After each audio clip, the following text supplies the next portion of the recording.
بسم اللہ الرحمن الرحیم۔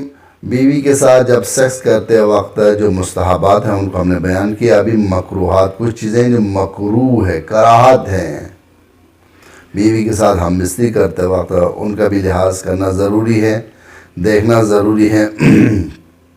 نمبر 1، چاند گرہن جب لگا ہو اس وقت جو ہے سیکس کرنا مکروہ ہے۔ سورج گرہن کے دن کے وقت جب سورج گرہن ہے تو اس وقت بھی مکروہ ہے بیوی کے ساتھ ہم بستری کرنا۔ نمبر 3، بوقت زوال سوائے جمعرات کے دن زوال کے وقت مکروہ نہیں ہے۔ ہر روز زوال شرعی کے وقت جو ہے وہ ہم بستری کرنا مکروہ ہے، سوائے جمعرات کے دن۔ جمعرات کے دن جو زوال شرعی ہے اس وقت بیوی سے ہم بستری کرنے میں کوئی اشکال نہیں ہے۔ چوتھا مکروہ، غروب آفتاب کے وقت مغرب کی جانب والی سرخی کے ظاہر ہونے سے پہلے۔ ایک ہوتا ہے کہ سورج غروب ہوتا ہے، سورج غروب ہونے کے وقت اگر بیوی سے ہم بستری کریں تو یہ مکروہ ہے۔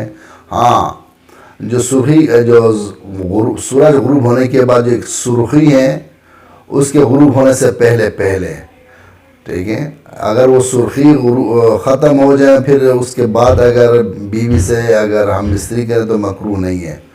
سرخی کے ختم ہونے سے پہلے سورج کے غروب ہونے کے بعد جو ہے وہ کہتے ہیں غروب آفتاب کے وقت بھی مکروہ ہے بیوی کے ساتھ ہم بستری کرنا۔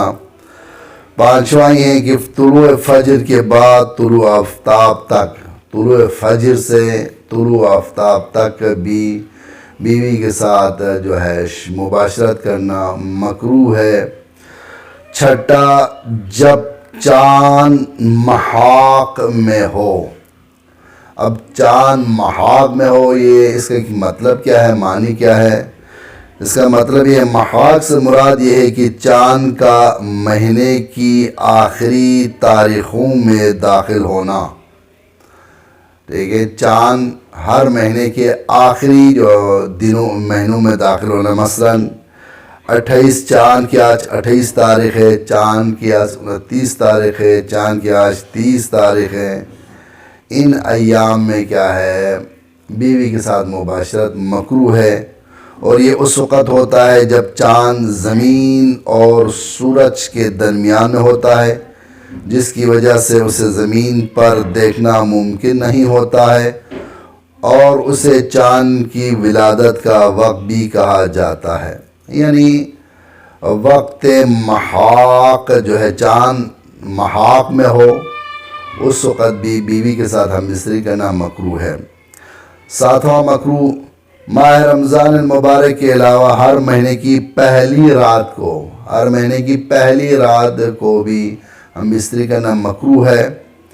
آٹھواں مکروہات ہم بیان کر رہے ہیں، ہر مہینے کی درمیانی اور آخری تاریخ کی رات کو بھی بیوی کے ساتھ جو ہے وہ ہم بستری کرنا مکروہ ہے۔ نمبر 9، زلزلہ جب شروع ہو رہا ہے، وقت زلزلہ یا زرد ہو اور سیاہ آندھی کے وقت بھی کیا ہے، بیوی کے ساتھ مباشرت کرنا، سیکس کرنا مکروہ ہے۔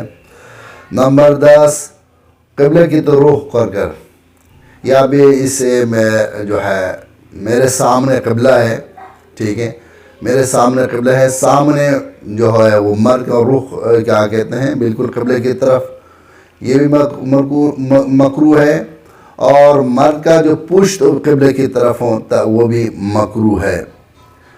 11واں مکروہات، کشتی میں بیوی کے ساتھ جو ہے وہ مباشرت ہم بستری مکروہ ہے، اور مکمل عریان ہو کر ہم بستری کرنا مکروہ ہے۔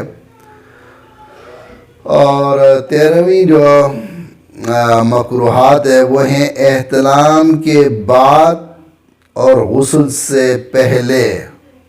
احتلام ہوا ہے ایک شخص کو اور پھر غسل نہیں کیا ہے، پھر بیوی سے کیا ہے مباشرت جو ہے ہم بستری مکروہ ہے۔ 14ویں جو ہے